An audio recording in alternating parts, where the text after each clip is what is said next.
यज्ञ क्यों होता है? यज्ञ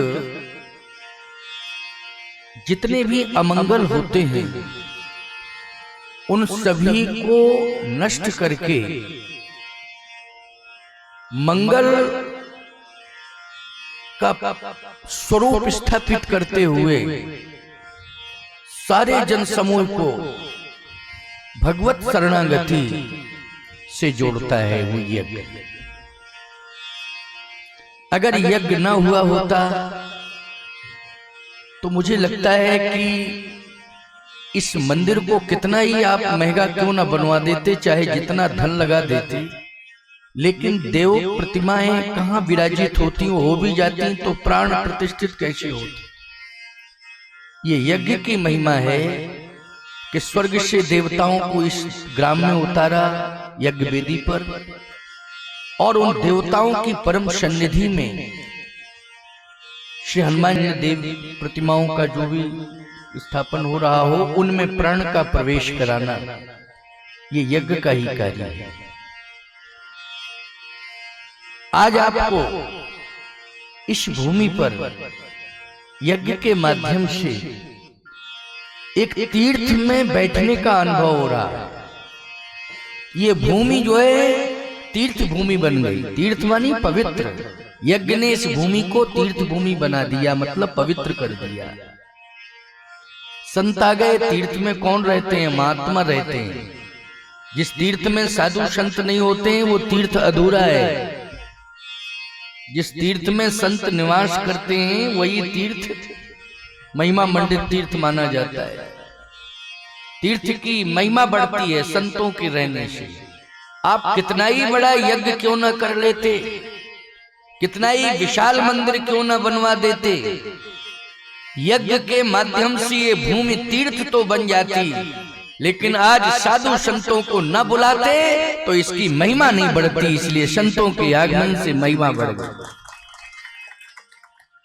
भगवान भी प्रसन्न होता है। जब संत आ जाते हैं तो भगवान प्रसन्न होते हैं। बिना संतों के भगवान प्रसन्न नहीं होते। मंदिर में प्रतिमा मौन रहती है। आप दर्शन करते हो, प्रणाम करते हो, न जाने कितनी कामनाएं लेकर के जाते हो, प्रार्थना करते हो हमारी ये कामना पूरी हो जाए, ये कामना पूरी हो जाए, ये कामना पूरी हो जाए, लेकिन मौन रहती है मूर्ति। आपको विश्वास है, श्रद्धा है तो आपकी कामना को वो पूर्ण करती है, लेकिन मौन रहती है। लेकिन यदि आपको मुखर रूप से आशीर्वाद ग्रहण करना है भगवान का तो संतों को बुला लेना और उनसे आशीर्वाद ले लेना। मुखर आशीर्वाद हो जाएगा भगवान का। जैसे आप सुन रहे हो ना, ये कोई मानव शरीर नहीं बोल रहा है।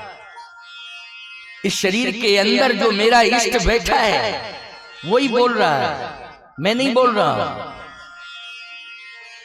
मेरे अंदर जो मेरा इष्ट बैठा हुआ है वो जैसा कह रहा है वैसा मैं बोल रहा हूं।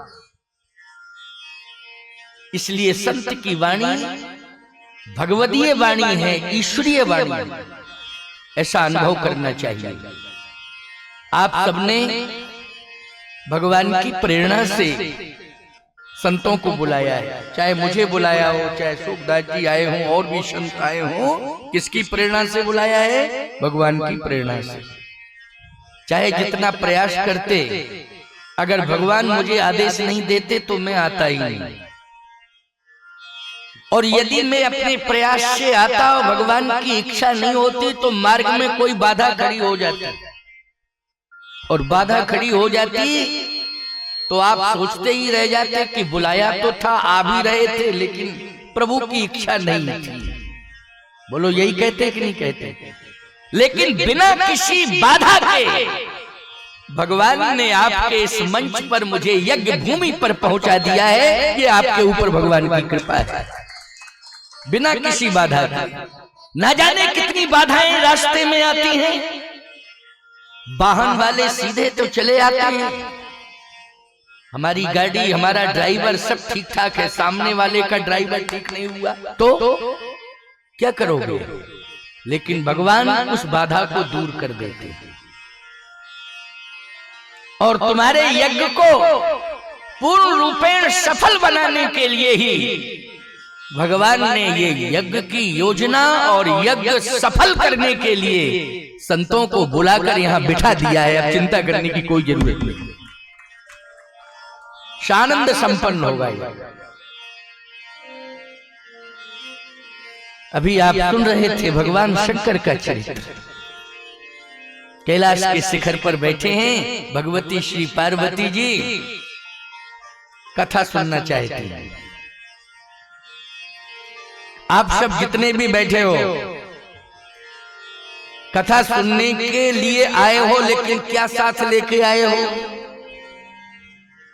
कोई कहेगा महाराज हम समय लेकर के आए। क्यों भाई, कह सकते हो क्या लेके आए? समय लेके। अगर हमारे पास समय नहीं होता, निकाला नहीं होता तो हम नहीं आते, लेकिन आप कहोगे समय लेके आए। कोई कहेगा कि हम यज्ञ का सहयोग करने के लिए आए हैं, अपना विचार देने आए हैं यज्ञ समिति को। कोई कहेगा हम दान देने के लिए आए हैं यज्ञ में। लेकिन सही बात तो यह है कि आप यहां आए हैं, दान देना तो अनिवार्य है, लेकिन सीधी सी बात यह है कि आप यहां आए हो तो श्रद्धा और भक्ति लेकर के आए हो। देने के लिए आए हो, अगर श्रद्धा भक्ति नहीं होगी तो लाया हुआ धन जेब में ही रहेगा और घर घर जाएगा, वो दे नहीं पाओगे। श्रद्धा भक्ति लेकर के आओगे तो जो भी दान देने की इच्छा है वो निश्चित रूप से वो इच्छा की पूर्ति तुम्हारी हो जाएगी। क्या लेके आओगे? जब श्रद्धा भक्ति लेके आओगे। भगवती श्री पार्वती जी को कथा सुनने का सौभाग्य क्यों मिला? क्या लेके आई थी वो? श्रद्धा लेके आई। क्या लेके आई है? श्रद्धा लेके आई, स्वयं श्रद्धा बन के आई है। रामचरितमानस में लिखा है श्रद्धा विश्वास भवानी शंकरो वंदे श्रद्धा विश्वास रूपणो। स्वयं श्रद्धा का स्वरूप धारण करके आई है। अच्छा, इसके पहले जब सती के रूप में थी तो संशय लेके आई थी। क्या लेके आई थी? संशय। और वही सती जब पार्वती बनी तो क्या लेके आई कैलाश पर? श्रद्धा लेकर आई। अच्छा बोलो, संशय लेकर भगवान शंकर के पास आई तो संशय की जिंदगी,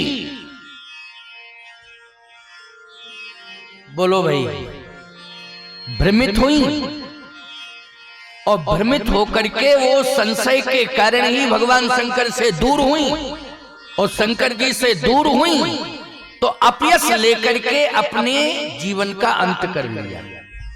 क्या लेकर अंत किया? अपयश लेकर अंत किया। क्यों? क्या लेके आई थी? संशय लेके आई थी।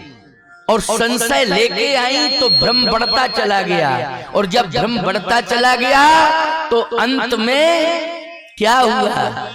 गोस्वामी जी कहते हैं अंत में सती जी का अस्तित्व ही नष्ट हो गया, अस्तित्व गमा के गई। भगवान शंकर की कृपा हुई तो वो ले गए यत्र तत्र सर्वत्र 52 शक्ति पीठों की स्थापना हुई। इसमें भगवान शंकर की महिमा है। बोलो किसकी महिमा है? शंकर की।